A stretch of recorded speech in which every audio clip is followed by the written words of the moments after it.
नमस्कार, capital TV देख रहे हैं आप। मैं हूं आपके साथ सोनाली। उत्तर प्रदेश समेत देश के कई राज्यों में जुम्मे की नमाज के बाद हिंसा भड़क गई, जिस पर अब समाजवादी पार्टी के मुरादाबाद से सांसद एसटी हसन का बयान सामने आया है। उन्होंने मामले में अंतर्राष्ट्रीय साजिश होने की आशंका जताई है। इस रिपोर्ट में देखिए।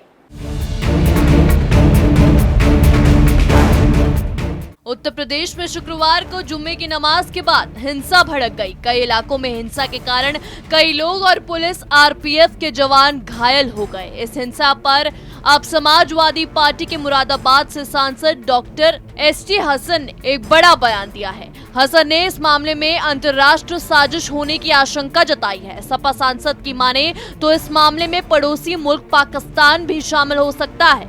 उन्होंने कहा, इस हिंसा की साजिश के पीछे सीआईए, केजीबी और आईएसआई जैसे अंतर्राष्ट्रीय एजेंसियों का हाथ हो सकता है। सपा सांसद ने आगे कहा कि सरकार अगर एक्शन ले लेती और बीजेपी नेता नुपुर शर्मा की गिरफ्तारी हो जाती तो ये सब नहीं होता। उन्होंने कहा, सिर्फ एक गिरफ्तारी से भारत की अंतर्राष्ट्रीय स्तर पर बेइज्जती ना होती।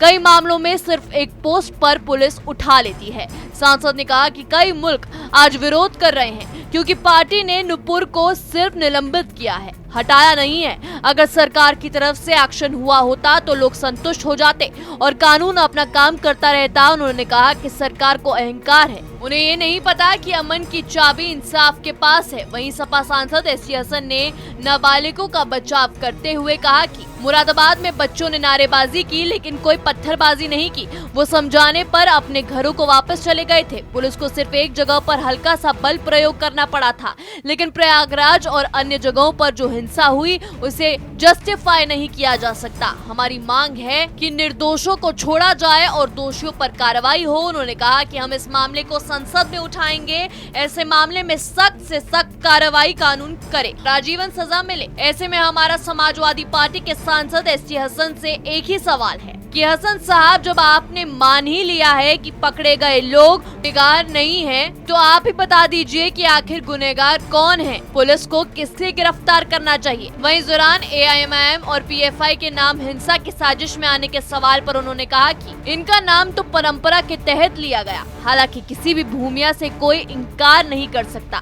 अगर कोई सबूत मिले तो कार्रवाई हो। सांसद ने कहा कि मैंने पहले ही बोला था कि हमारे मुल्क के खिलाफ कोई बड़ी साजिश की जा रही है। दो समुदाय के बीच नफरत पैदा करने की कोशिश की जाएगी। साथ ही इस दौरान सपा सांसद एसटी हसन ने कहा कि जितनी सुपर पावर है वो नहीं चाहती थी कि भारत आगे बढ़े। चीन और पाकिस्तान भी इसमें शामिल हो सकता है। चारों तरफ हमारे दुश्मन हैं, लेकिन हम आपस में लड़ रहे हैं। मुझे सबसे ज्यादा शक सुपर पावर्स पर है। इस हिंसा में सीआईए, केजीबी और आईएसआई का हाथ हो सकता है। दंगा किसने भड़काया, क्यों हुआ, किसने किया, कौन कौन इसमें शामिल था, ये तो पुलिस जांच के बाद सामने आ ही जाएगा। वहीं आरोपियों को पुलिस सलाखों के पीछे पहुंचा रही है और जिस प्रकार से बच्चों को ढाल बनाकर इन कायरों ने जवानों पर हमला किया, उससे साजिश से भी इनकार नहीं किया जा सकता। ऐसे में अब देखने वाली बात यह होगी कि आखिर इस साजिश के पीछे किसका हाथ है। इस रिपोर्ट में मेरे साथ इतना ही। तमाम खबरों के लिए देखते रहिए कैपिटल टीवी। नमस्कार।